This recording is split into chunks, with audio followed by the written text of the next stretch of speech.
Thanks. I'll give a thanks to Dr. Anil Garg for organizing this conference, and I'm successfully coming. This is the third time I'm participating in this, and we get a chance to meet the things and present the work what we are carrying out. And being an NGRI, we are basically academician and working on the shale gas.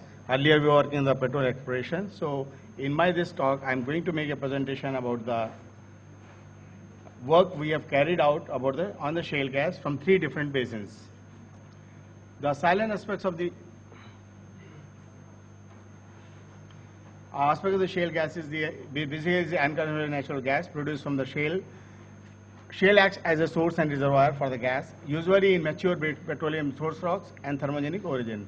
Gas is pumped through the pipelines installed in a man-made fractures. The fractures are produced through high pressure injection of fluid and particulate matters. In India, we have a next 5 to 10 years, we have around 10 basins which are having a good source of shale gas. These are Assam Arakan Basin, Cambay Basin, Damodar Basin, Krishna Godavari Basin, Pranita Godavari, Vindhyan, Kadapa, Kaveri, Rajasthan, Jammu and Kashmir. And in these basins, I am going to make a data on the Cambay Basin, Vindhyan Basin and Jammu and Kashmir Basin.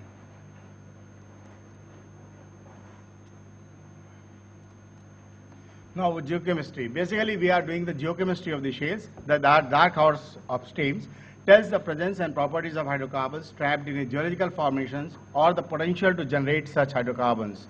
The kinetics of the thermal cracking of hydrocarbons tells the amount of oil and gas generated and explored in each source rocks, timing of oil and gas formation, establishing the geochemical anomaly map.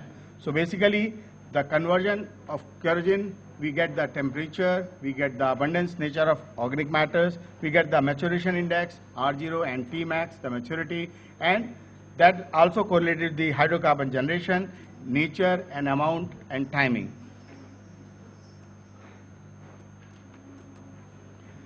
The organic and isotope geochemistry of shale helps to understand the source rock characteristics. Basically, where is the lithological, petrophysical, and mineralogical character of the shale controls the fractures.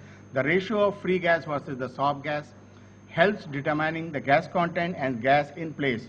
You can see in the table, based on the TOC, we can divide as it is a poor shale, or it is a good shale, or it is a very good shale, and then S1, S2 also, which we measure with the rocky well. The HI play a very important role because it helps to calculate the maturity and other things. And this I'll show you further in my other slides. The bulk organic geochemistry of the shales, what I'm presenting is from Jammu and Kashmir, Cambay and Kutch. Basically, we have used a Rockwell 6 pyrolysis system, which measures the S1, S2, Tmax, and then inform about the source of parameters. This is the work we carried out in the Jammu and Kashmir region. This is the geological map of Jammu and Kashmir with a potential shale formation for shale gas. You have a Pleistocene Kareba shales, you have a Paleozoic shales in Kashmir, you have Mesozoic shales in Kashmir. When you come to Jammu, you have a Neoproterozoic Serban shales and Subatu shales of Eocene age. And if you come to Ladakh, you get the Paleozoic Mesozoic Karakoram shales and Paleozoic Jhangsar shales. We collected the samples from Jammu and Kashmir, both the regions, and I'll show you the results of the Subatu shales from the Jammu region. Subatu group of Jammu and Kashmir. The organic richness and corrosion properties of shales has been studied, and the Eocene Subatu shales characterized by high TOC and type 3 corrosion. And you can see in the map where we have done the sample collections. You can see this is the place where we collected samples. This is the place. So these are the places we collected the samples. The samples were collected in 2012 and the work were carried out, and basically this paper we have published in a Journal of Coal Geology, is already published in 2014. This is about the corrosion type and this is about the Subatu shales. You can see that all the forms, you can see that this is all are falling somewhere near the type 3 gas prone area, and some they are showing the over mature, of course, highly mature gas, but basically in a gas prone area. The organic matter and characteristics, the calculated rocky-wall vitrinite reflectance suggests the highly mature corrosion derived from heterogeneous organic matter with a various amount of higher-end land plant material. Development of high late gas potential is exhibited by Subatu shales, and you can see that we collected the samples from Kalakot, Kotla, Mahogla, Salai, Kantham, and Kalimitti, and those are presented. These are the places and these are the samples. So you can see that these are the gas-prone source area. And if you see this is the hydrogen index for the TOC, and this is if you see the S2 versus TOC, again you said that they come under the basically the good to very good area where these shales are. So this is the Subatu shales in the Jammu and Kashmir region. Next I comes to the Cambay Basin. In Cambay Basin, which is the shale formation associated with the lignite mines, because there is no good outcrop is available in the Cambay Basin. Either we have to go to the subsurface sample, which is we have to get from the oil companies, and so far I am not able to get the samples from subsurface sample from any oil companies, but we have worked on the shales associated, carbonaceous shales associated with the lignite mines. This is what I am presenting is the Tatkeshwar and Rajpardi lignite mines in Surat and Bharuch. So these are the two mines. You can see that one in Surat and these are Bharuch, where we collected the carbonaceous shales, and you can see the open lignite mine in the down where we collected the samples. The Tatkeshwar lignite mine in Surat, this is the phase 1 field work carbonaceous shale samples. Its associated lignites were collected from different interval depth wise. And in next phase, we collected the sample of shale core from the exploration well, because we are working with the GMDC, the Gujarat Mineral Development Corporation, and they are doing the exploration, drilling the exploration well for the lignite. But wherever they get the shale, they collect the shale core also, and we are able to get the shale core for them. This is basically the geochemistry of the Tatkeshwar mine. If you see that, here again, you can find out that these are falling basically in the immature to mature stage. These are around 430 degrees centigrade to 440 in the mature stage. And if you see the HI versus OI plot, the oxygen index by hydrogen index, you find them they are all forming between the type 2 to type 3 type of corrosion, which is a good source of gas. Then this is the Rajpardi lignite mine, Bharuch. The S1 and S2, if you see the map on the top, they show the very good correlation between S1 and S2. If you see the map this here, you can see that the Tmax versus the HI plot, this is the plot. It shows that all the samples are in the maturity stage and type 2 type of corrosion. And type 2 corrosion is oil and is prone, and this shows a good potential for the gas.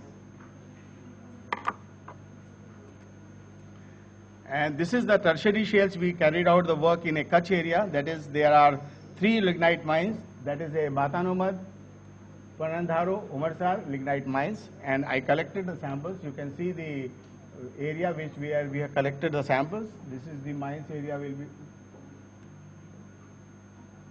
This is the 1 minute. I'll show you next line where we have collected samples. Umarsar is in the pink. This is the Umarsar, and this is the Panandharo, and this is the Matanumad. So these are the lignite mines in this area where we collected the samples and work on those samples. And when we do the pyrolysis, we find that they are all forming between the type 3 gas prone area. These shales interpreted with the Naredi formation and can have a potential for a gas in areas where the formation is buried deeply and has attained the sufficient thermal maturity to generate the gas. So you can see in them. You can see in the map. Now the third basin which we have worked in the Vindhyan basin, and that is somewhere near the Mahyar area basically. This is the area where we have taken the samples. This is the sample we have collected with the BSIP, Birbal Sahni Institute of Paleobotany. This is the outcrops from that area. And this is the map. If you see, we collected the sample. We collected the sample from Murli Pahar, Banjari Hill, Amjor Pyrite Mine, and Kachanwar, and you can see that how they are plotting the sum of these samples, which are, you can say they are, some are under mature, but some of the samples which are get into the mature stage also, and so these are the good samples, but particularly the Banjari Hills and the Murli Pahar some of the sample will show, and because these are the outcrops and shale gets weathered very fast, so the outcrop samples, unless we get a good subsurface sample, we cannot give a very good data on those samples. So in summary, I can say that in India, both the prolific and prospective sedimentary basin have a excellent to fair development of shales that range in age from Proterozoic to Cenozoic. The studied shales show a high total organic carbon content and contain dominantly a type 3 kerogen with a partial contributions from type 2 in different stages of hydrocarbon generation from immature to post-mature, depending upon the deposition and the thermal history of the respective basins. The quantitative approach involving the use of kinetic parameters for thermal cracking of organic material, that is kerogen, into the hydrocarbons, together with the source rock characteristics, can account for improved understanding of hydrocarbon resources in these basins. The study of the organic geochemical parameters can be used to map the plot of potential active source rocks, regional variation in organic phases, and volumes of generated hydrocarbons, which are critical in defining a basin's hydrocarbon reserves. Thank you for kindly listening. Basically, the work in the Jammu and Kashmir work has been published already. Then Vindhyan paper has been published in the Asian Journal for Sciences, and the Kutch work we have published in a Journal of Petroleum Science and Engineering. So already this work we have already published in 2014. Thank you.